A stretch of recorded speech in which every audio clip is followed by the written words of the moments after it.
said, not all interactions originate here. Before that statement can actually mean anything, we need to slow down and talk about terminology, because every explanation and every theory, scientific, philosophical, theological, they all rest on assumptions. Most assumptions are invisible. Most assumptions are not verifiable. Yeah, this is a video about those assumptions. First, we have to agree on what an assumption is. An assumption's not a belief. It's not a mantra that you can just claim. An assumption is a starting condition where you have an idea that begins. At that idea, you make an assumption, and that allows you to move forward and follow it.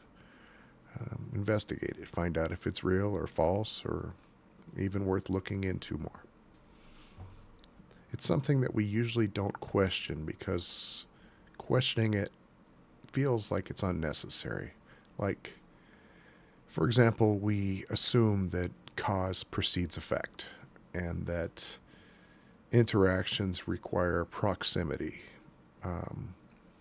We assume that systems are closed unless they're proven otherwise, and that the laws of thermodynamics hold true. These assumptions aren't wrong, but they are choices. If you change these assumptions, you change what explanations will follow and what explanations are even allowed to follow.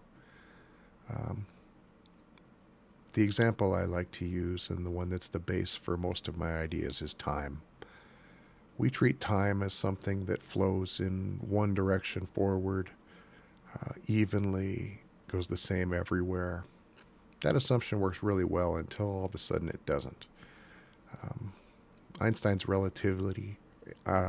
theory of relativity did not disprove the existence of time. It just showed that our assumptions about time were incomplete. It showed the differences that can be seen through relativity. One of the strongest assumptions we make about this universe is that it's self-contained, that all causes that affect it originate from within it. This assumption is so foundational that most people never even realize they're making that assumption. It's just automatic. But we already add exceptions in other domains. We already allow software systems that are influenced by external haptics and external inputs, and biological systems that are modified by interactions with their environment.